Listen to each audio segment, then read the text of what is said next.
You ask Tiger to solve. This deals with linear equations with one unknown. The final result is b equals 16/3. Let's solve it step by step. Group all constants on the right side of the equation. Subtract 20 from both sides.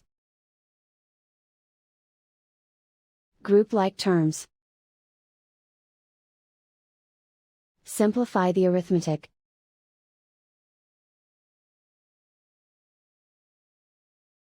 Isolate the b. Divide both sides by -3.